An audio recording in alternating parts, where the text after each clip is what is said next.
I make my hats, I love using my circular needles. So circular needles look like this. There is a needle attached to a flexible cable. Before circular needles, knitting in the round looked completely different, usually involving 4 to 5 straight double-pointed needles. In this video we'll look at how circular knitting has evolved, from ancient tube garments made with double-pointed needles, to the regional styles that developed in places like Norway and Scotland, to the invention of the circular needle.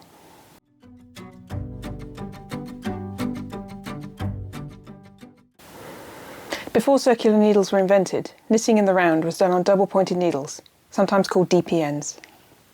These were often made of metal or wood, and sets of 4 or 5 were used to knit socks, sleeves and seamless garments. This technique goes back centuries. Some of the oldest examples of knitting, like in 13th century Egyptian socks, they were made on DPNs. The method was effective, but fiddly. It required balancing multiple needles and shifting stitches constantly.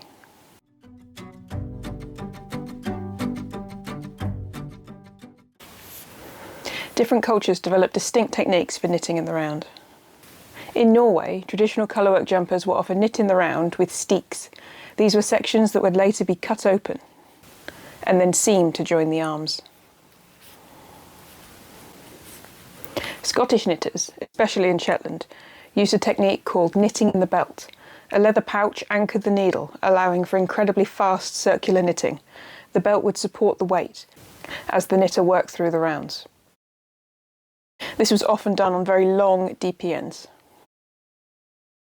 Enjoy this video here of some ladies knitting incredibly quickly. I could never.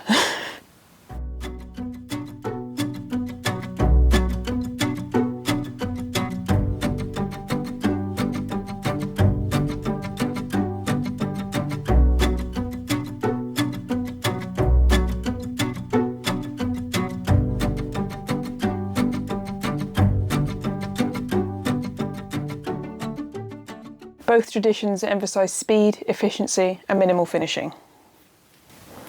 Circular needles eventually merged with these traditions, allowing modern knitters to combine old techniques with new tools. I personally love making a jumper entirely seamlessly and in the round with a circular yoke. The only bit that needs joining is at the underarm. So you have everything made all at once and no seams.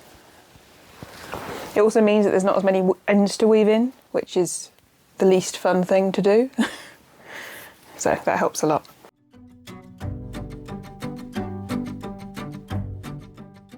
The circular needle is 2 short needle tips connected by a flexible cord. This wasn't invented until the 20th century. These tools allowed knitters to work in the round with just the 2 needle tips, reducing hand strain and simplifying the process. They were a lot lighter than having to have 4 or 5 long needles, especially when you're working on bigger pieces like jumpers. They also reduce the risk of seams or unevenness, so when you go between each needle it might make a little jog or a little ripple. It's very unlikely it's going to happen with these ones.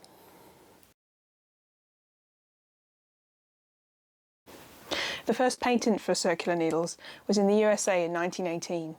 Frank Sessions in Ohio patented a circular needle design.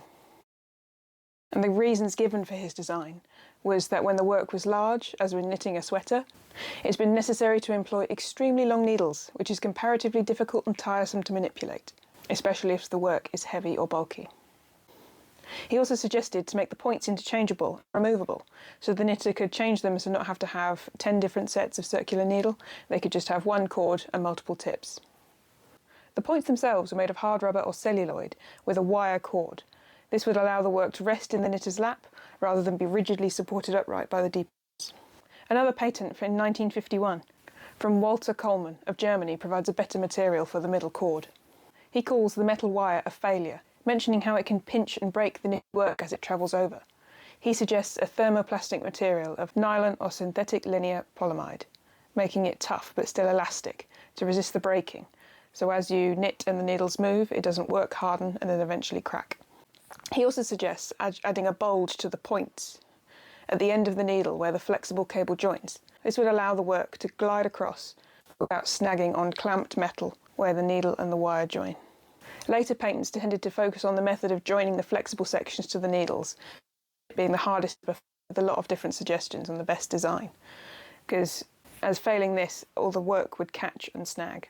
Some suggested embedding a cable to the end of the needle, so putting the cable into the end. So with this one, it was a needle with a little recess in it, and then the cable would be attached inside that recess.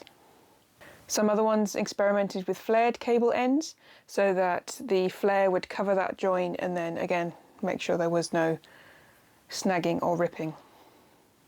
Just want to make an honourable mention for this one here. So whilst I was scouring through the patents to find the early ones, this one from 1937, it has a bit of a combination of a crochet hook on one side and a ball on the other one, and it's supposed to be used continental style, so you hold the yarn in the left, and then as you knit through, the hook pulls it through, so it means that you don't have to hook the yarn around the needle. I just thought it looked quite cool, and the points are interchangeable, so you can go backwards and forwards without having to sort of move your entire needle around.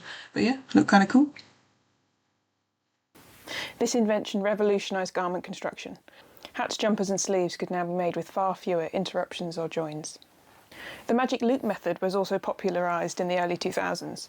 You could make things with a small circumference, like gloves and socks, on a longer circular needle, pulling the long loop through to divide your stitches, normally in half, and then knit across the first half and then rotate around as you go. This also gave the ability to make two at once simultaneously, so you could have a matched pair much more easily for making things like gloves and socks where you tend to need two. Circular knitting changed everything. It made complex projects simpler, more portable and more ergonomic. It built on centuries of skill and tradition, evolving from 5 needle juggling acts to smooth, efficient tools we now have available in every craft shop. Thanks for watching. I hope you enjoyed this one and found it a bit interesting. It was quite interesting looking at some of the original designs and when they came out. I personally use circulars whenever I can because I find them a lot easier, just going round and round and round forever. And I hate seams, so... well, I don't hate seams. I hate doing the seam, so that's my preference. Until next time. Bye-bye.